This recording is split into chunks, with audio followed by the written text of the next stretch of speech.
Varicose veins కి సరైన చికిత్స కోసం సంప్రదించండి Avis hospital. Welcome to our channel. ఈ రోజు నాతో పాటు ఉన్నారు స్టోరీ టెల్లర్, సంస్కృత్ టీచర్ రమగారు. నమస్తే రమగారు. నమస్తే జయ.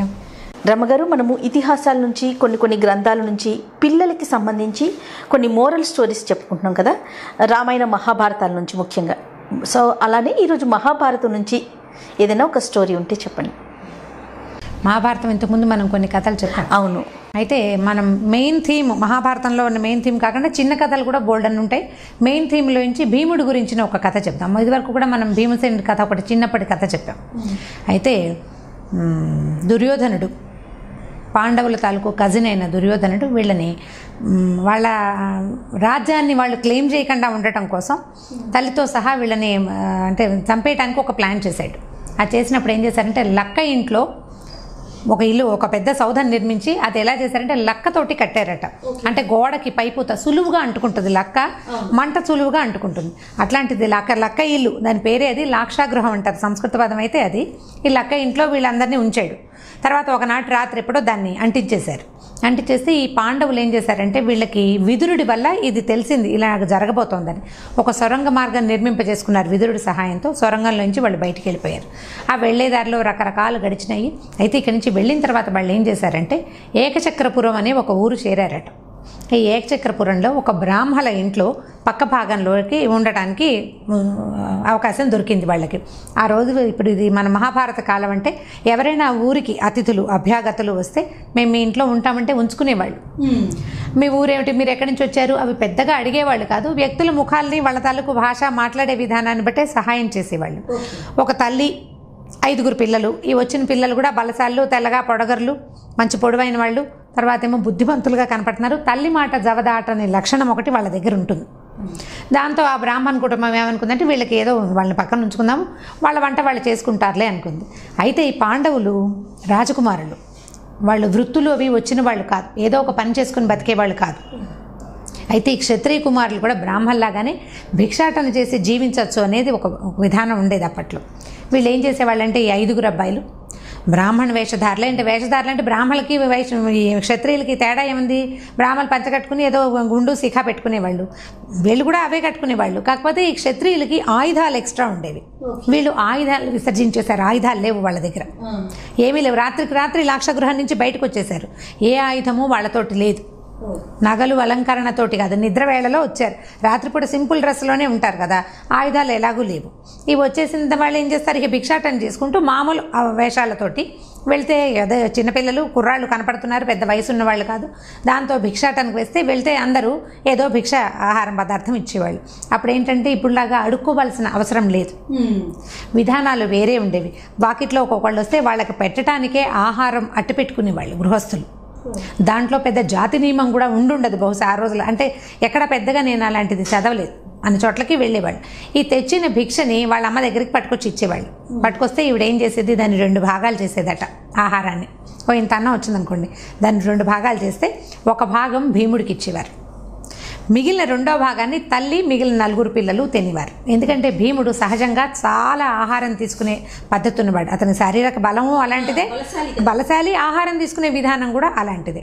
ఇలా రెగ్యులర్గా భిక్షాటన చేసుకునే వాళ్ళు, తల్లి పిల్లలు నిశ్శబ్దంగా ఎవరి దారిన వాళ్ళు ఉండేవాళ్ళు. కొన్నాళ్ల తర్వాత వీళ్ళకి ఆశ్రయం ఇచ్చిన బ్రాహ్మణ కుటుంబంలో పెద్ద పెట్టిన పొద్దున్నే ఏడుపులు వినపడ్డాయి. తెల్లవారే పిల్లలు ఏడుస్తున్నారు, ఆడవాళ్ళందరూ ఏడ్చేస్తున్నారు. ఏడుస్తుంటే ఈవిడ బయటకు వచ్చింది, కుంతీదేవి, పాండవుల తల్లి. ఎందుకమ్మా ఏడుస్తున్నారు, ఏం జరిగింది అంటే, అప్పుడు ఆవిడ ఏం చెప్పిందంటే, అమ్మా ఈ మా రాజ్యానికి, ఏకచక్రపురానికి ఒక రాక్షస పేడు ఉంది. ఇతడు బకాసురుడు అని ఒక రాక్షసుడు, బకుడు.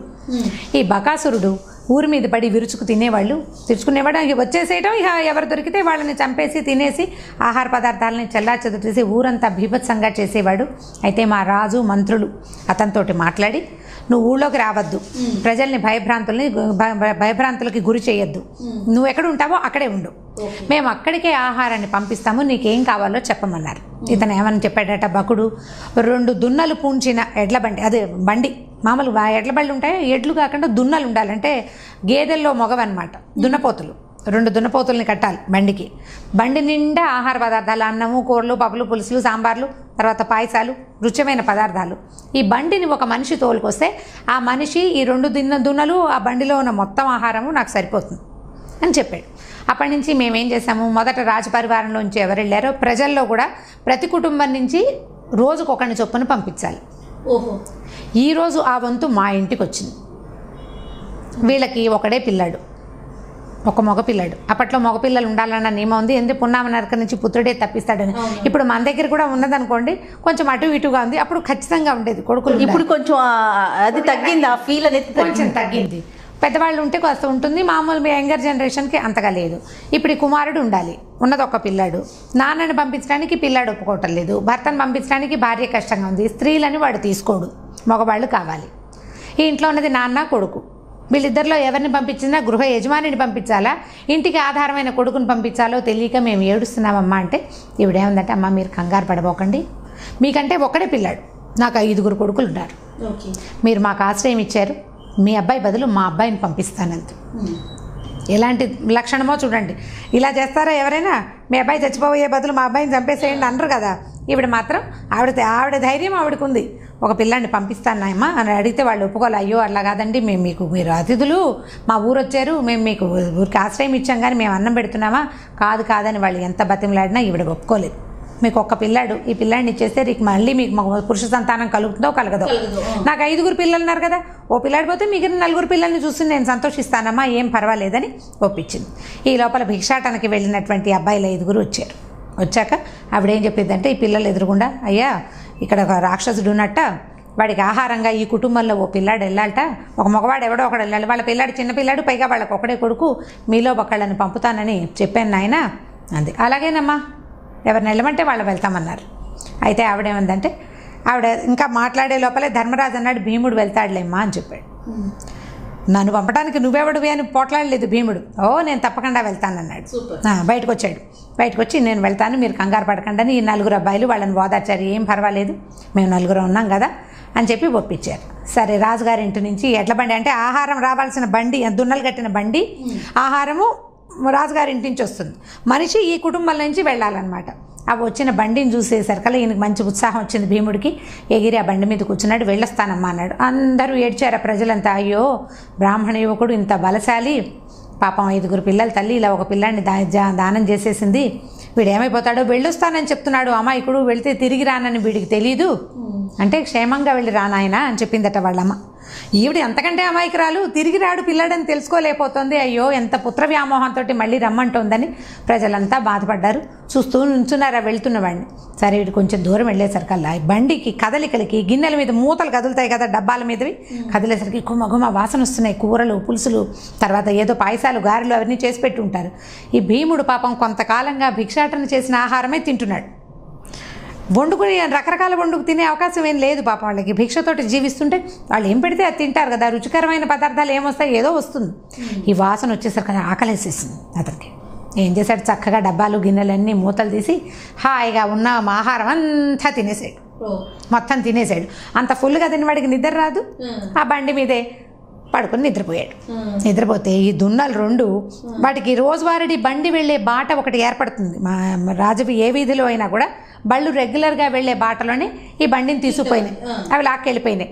అక్కడ దాకా వెళ్ళినాయి. అక్కడ భయానకమైన వాతావరణం ఉంది. వాటికి ఏం చేయాలో తెలియలేదు. వీడు హేయండు చెయ్యండు నిద్రపోతున్నాడు. పైన ఉన్నవాడు అదిలించడమో తోలడమో చెయ్యాలి. బాట ఎక్కడి దాకా బండి బాట ఆగిందో అక్కడ దాకా వెళ్ళి ఇవి ఆగిపోయినాయి. సరే, ఇతను నిద్రపోతున్నాడు. ఈ లోపల పడుకున్నటువంటి బకాసురుడికి నరవాసన వచ్చింది, మనిషి వాసన వచ్చింది. రక్తపు వాసన వస్తుందంటే ఇవి ఉన్నాయి కదా దున్నలు. అతను బయటకు వచ్చాడు. వచ్చి చూసేసరికల్లా దగ్గరకు వస్తే ఆ బండిలో ఒక్క ఆహార పదార్థం లేదు, గిన్నె లేదు, దొన్నె లేదు. ఉన్న 1-2 గిన్నెలేమో ఖాళీగా ఉన్నాయి. ఈయన గట్టిగా కొట్టి పడుకున్నవాడిని నిద్రలేపేశాడు.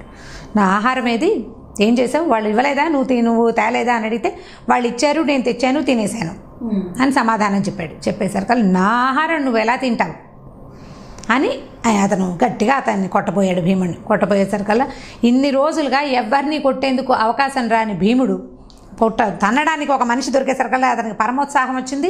దానికి తోడు పూర్తిగా ఆహారం తినేశాడు. నిద్రపోయాడు.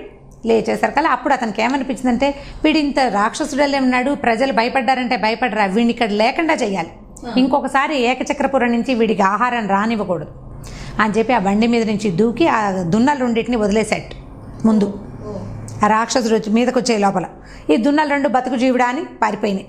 వాటికి అర్థమైపోయింది జంతువులకి తమకి ప్రమాదం రాబోతోంది, ఏదైనా మన మీద దూకపోతుంది అనేది ఒక సెన్స్ ఉంటుంది. మనుషులకి మనకు మీదకి వచ్చేదాకా తెలియదు కదా, జంతువులకి మాత్రం ప్రమాదాన్ని పసిగట్టేస్తాయి. ఆ 2 దున్నలు పారిపోయినాయి చెరో పక్కకి. ఇతను ఏం చేశాడంటే ఆ బండి ఎత్తి కొట్టాడట బకాసురుడిని. బండి ఎత్తేసాడు. అంత ఎత్తగలిగిన సామర్థ్యం ఉంది ఆ భీముడికి. అక్కడి నుంచి బకాసురుడు బాహాబాహి ఇద్దరు కలిసి యుద్ధం చేశారు.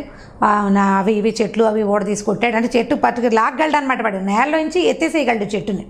చెట్లు ఎత్తి కొట్టుకున్నారు. అక్కడ ఇక్కడ ఉన్న కొండరాళ్ళు వాటితోటి కొట్టుకున్నారు. చెడామడా కొట్టుకున్నాక చివరికి ఈ భీముడు కాస్త బకాసురుడిని చంపేశారు.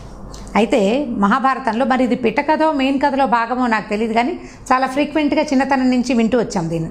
పంచభీమ ప్రహసనం అని ఒక పిట్టకథ ఉంది. ఇందులో ఏంటంటే వీళ్ళు 5గురు ఏకనక్షత్ర సంజాతులట, ఒకే నక్షత్రంలో పుట్టారు.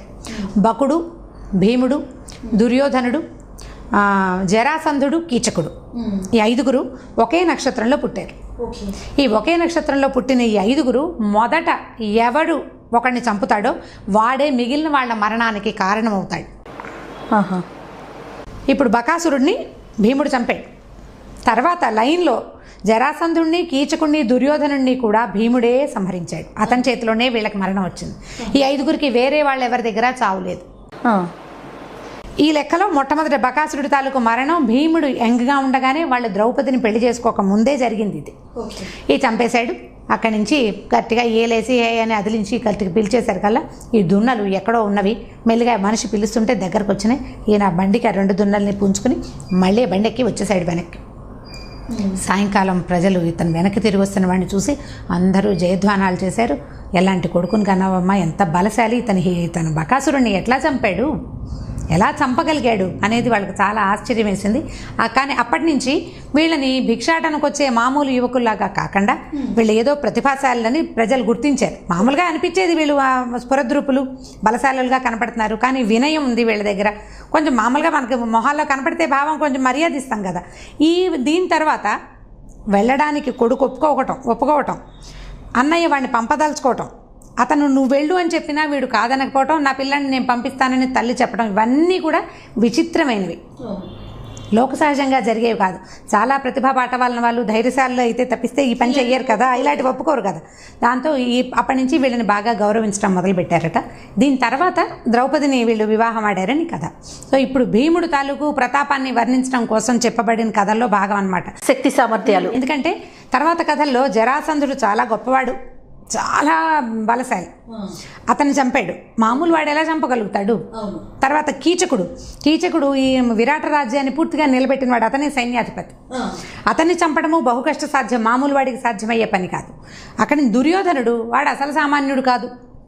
ఇప్పుడు ఇంతమందిని వీడు చంపగలిగాడంటే ఇతనికి ఉన్న ప్రతిభ, ఇతనికి ఉన్న గొప్పతనం ఏమిటి అనేది ముందు కథల్లోనే మహాభారతం ప్లాన్డ్గా చేయబడిన కథ కదా జరిగింది.